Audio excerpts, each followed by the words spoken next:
Ele é escritor, publicitário e cineasta.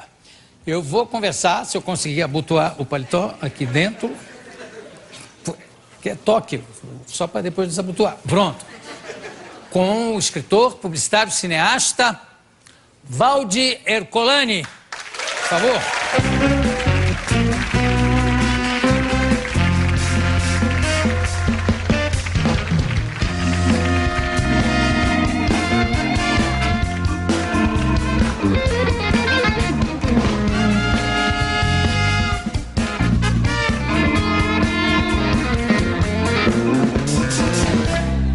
Você trabalha com mármore também?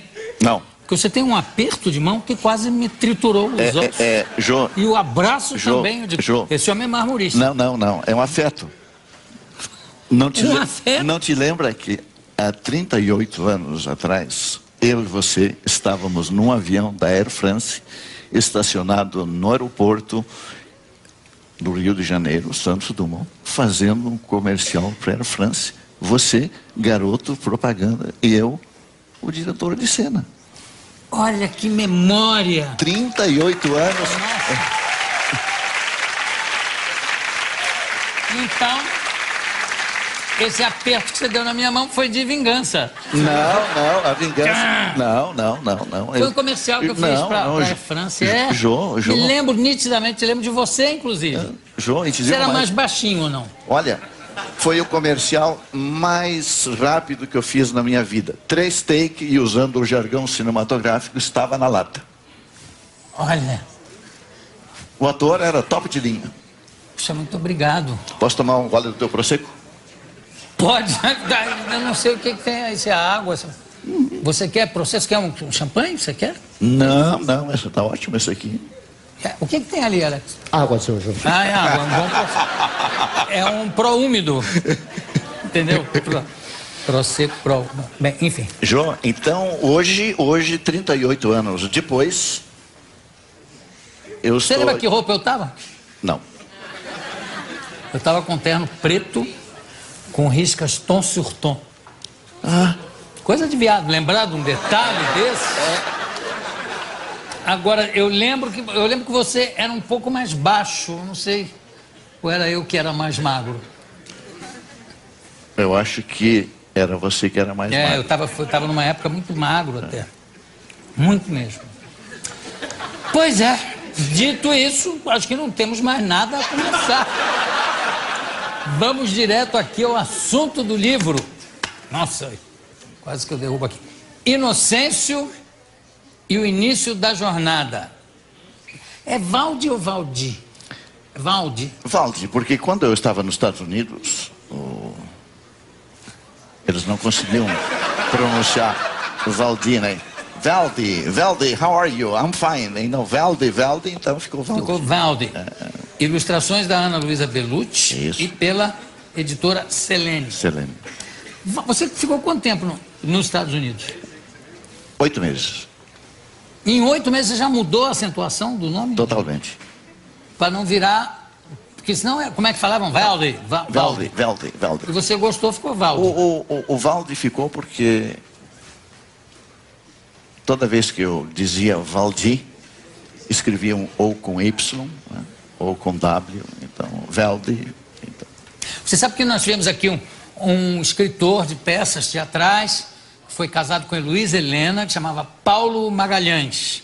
E era uma figura muito animada, muito alegre, e morou nos Estados Unidos muito tempo. Ele escreveu a peça O Imperador Galante, foi feito pela Heloísa Helena e pelo...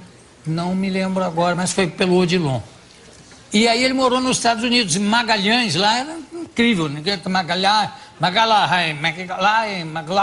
Aí ele pegou um mapa mundi, olhou, Estreito de Magalhães, estava lá, Magellan Strait. Aí ele passou a se assinar Paul Magellan, ficou Magellan, aí ninguém errava o nome dele. Não, e o meu apelido lá era Vel, porque eles tinham dificuldade de pronunciar Valdi, né? Até Valdi eles tinham dificuldade? Vel. Vel. Podia ser também Vivaldi. Podia? Esse livro trata exatamente de quê? Esse livro é o início da jornada do Inocêncio, Ju. Ele tem como pano de fundo... Quem é o Inocêncio, irmão? Ele pergunta. Está aqui na tua frente.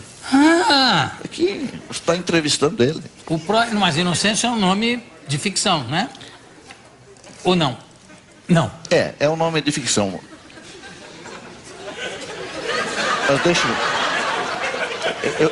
Deixa eu te contar um pouquinho. Vamos fazer um flashback.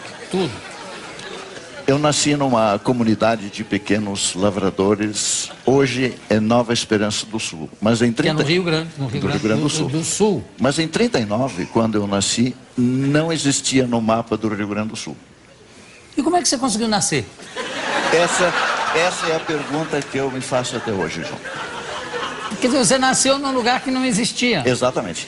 Por isso que você é tão jovem. Não. Eu sou jovem porque eu tenho um segredo para te contar. Qual é? Eu pratico sax e sexo.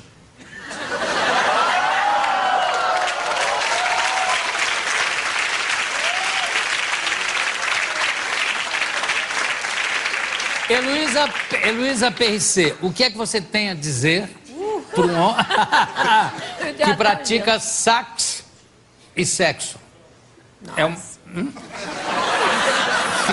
Ficou sem palavras. Mas a mulher dele está aqui na plateia. Do meu lado aqui, eu não posso nem falar muito, porque... Não, sax e sexo, eu tentei concatenar as duas, botar as duas coisas juntas, mas não... Você podia perguntar para a esposa do nosso querido Valdi, se ele pratica sexo tocando sax. Um pouco complicado, né, Ju? Não, depende se é um sax alto, que é fácil de manusear. Não, mas o importante é que ele é um homem que cativa, porque ele toca sax e leva ao sexo. Muito bom.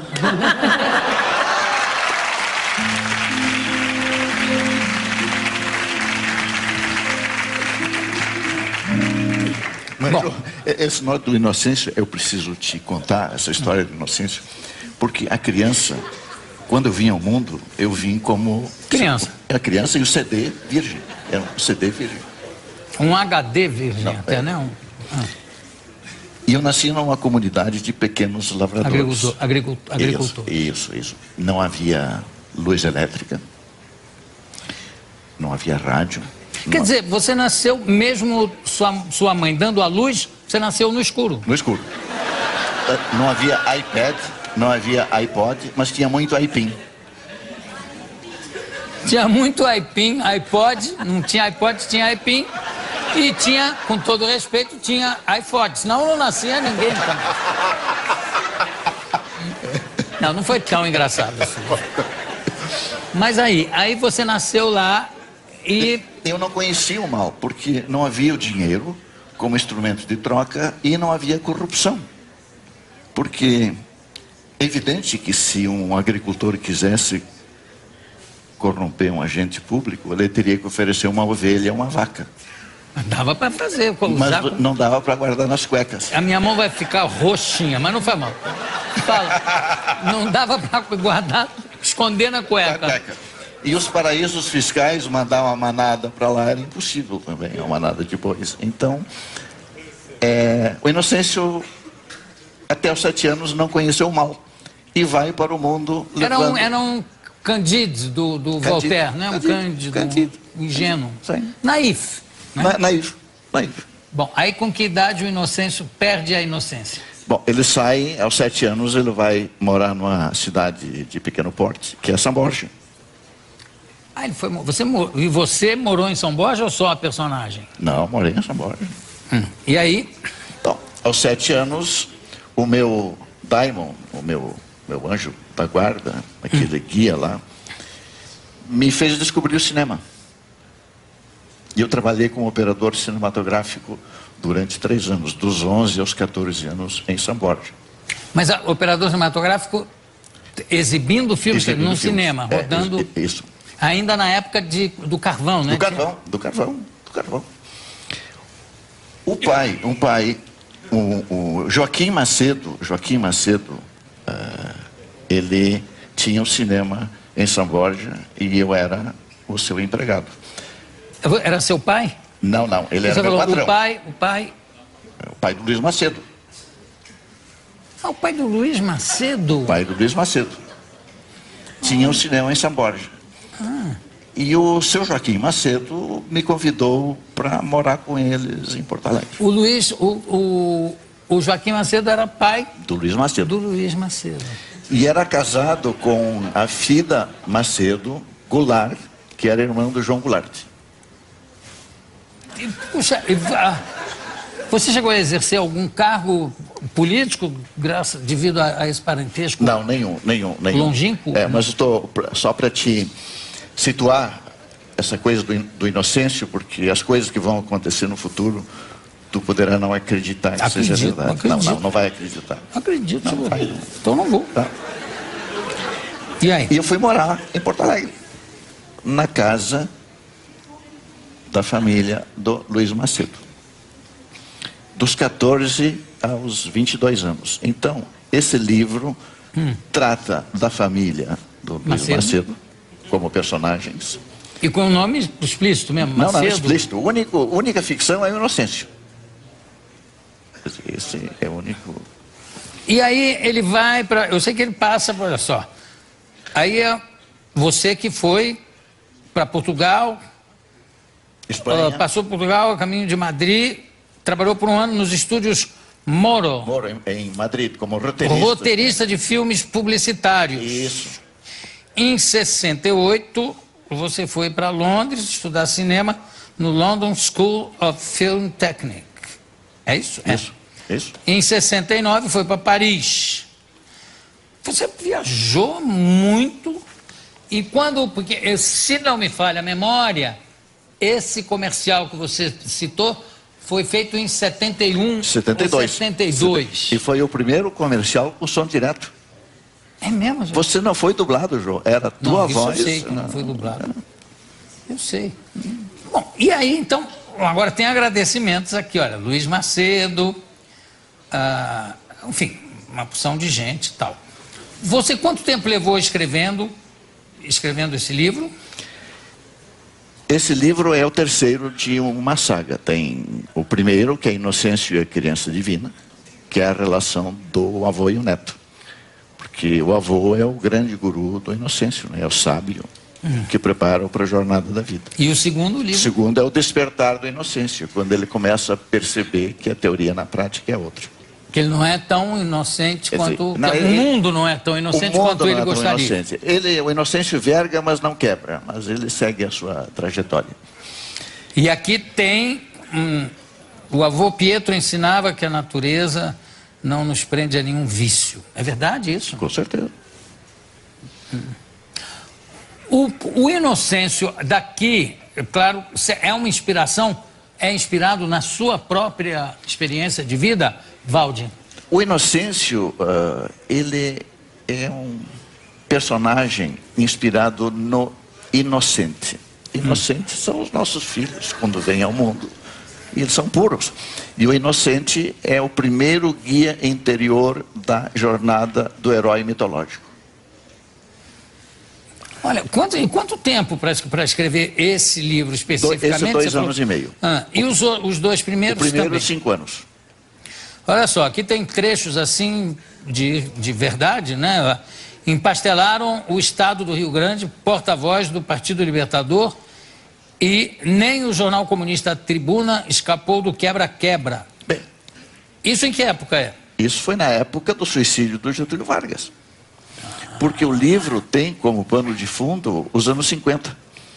A época da Guerra Fria, a expansão americana. Eu adoro misturar ficção com realidade, que me parece o que acontece aqui também, ou não? Sim. Eu assisti o funeral em São Borja, do Getúlio. Quem levou você? Eu fui de trem. Sozinho? Sozinho, 25 horas. Só para conferir se o Getúlio tinha morrido mesmo? Ou... Não, duas coisas, João. Ou uma homenagem? O que foi essa viagem? Eu precisava rever os meus pais, porque... Eles estavam aonde? Em São Borja. Aí você estava em Porto Alegre. Em Porto foi Alegre, lá. eu fui adotado pela família Macedo. Então, adotado não legalmente, adotado como... Sim, fui um convidado, criado como um filho. O Luiz Macedo é o meu irmão. E o Luiz Macedo tem duas pessoas muito importantes na minha vida, João. Uma foi o meu avô, no primeiro livro, e a segunda foi o Luiz Macedo. O Macedo, meu queridíssimo amigo, Macedo, que me indicou essa entrevista. Macedo, muito obrigado, aliás. E tem um detalhe que eu queria muito que você contasse sobre aprender a falar inglês. Como é que foi essa história? Você já trabalhava? Não, eu tinha uma formação gráfica já, eu era diretor de arte em Porto Alegre. Da MPM? Não era da MPM ainda, a MPM ainda não estava ainda em preparação, em formação. Surgiu uma escola de inglês em Porto Alegre e eu achei que eu queria aprender a falar inglês, que era o idioma do Roy Rogers, do Gene Autry e o Hopalong Cassidy, meus heróis favoritos. Então eu queria falar o idioma deles. E me inscrevi nessa escola e como eu havia trabalhado no cinema, o ouvido ficou afinadíssimo porque tinha um alto-falante na cabine o tempo todo. Era um audiovisual, na realidade, os filmes naquele tempo. Exatamente. E aí? Em 6 meses, a escola me convidou para ser professor. E eu lecionei inglês 2 anos. O que o Macedo conta é que, na verdade, eu cheguei... o Luiz me perguntou, como é que vai o teu curso de inglês? E eu disse para ele, Luiz, é que os alunos não estudam. Mas que alunos? Não, meus alunos, é que eu sou professor. Em 6 meses... 6 meses. Já estava ensinando. Exatamente. E me serviu de trampolim para ir para os Estados Unidos, porque quando eu tinha 21, cada 7 anos a minha vida muda, né? Quer dizer, nos primeiros 7 anos eu saí de Nova Esperança e fui para Porto Alegre, para São Borja. Aos 14... Voltou para o enterro do Getúlio? Aos 14 eu fui para Porto Alegre. Aos 21 eu fui para os Estados Unidos. Mas eu queria conhecer o Roy Rogers, o Gene Autry e o Hopalong Cassidy. Aí eu fui no consulado americano.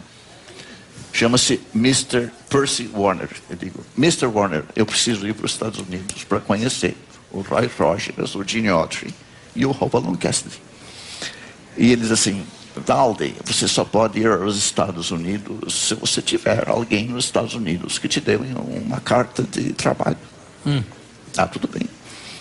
Na agência tinham as revistas americanas com ofertas de empregos de Los Angeles. Eu escrevia uma cartinhas, não tinha o iPod nem aquelas coisas. E vinha uma resposta. Mr. Coloni, thank you, obrigado por sua carta, mas o senhor só pode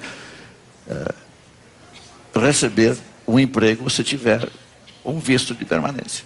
Então, o cônsul não me deixava aí e o outro Quer dizer, ficou uma coisa lá, outra cá.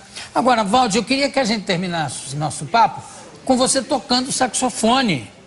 Porque ou é sexo ou sax, eu acho que em público é melhor você tocar o sax muito bem. Que, apesar da sua mulher estar aqui na primeira fila. Vamos lá. É um tenor. Vamos lá. Vamos ver se sai na primeira. Não, no ensaio você tem bom, cabeleira, já tem cabeleira de maestro.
Valdir Ercolani. Muito obrigado, daqui a pouco a gente volta.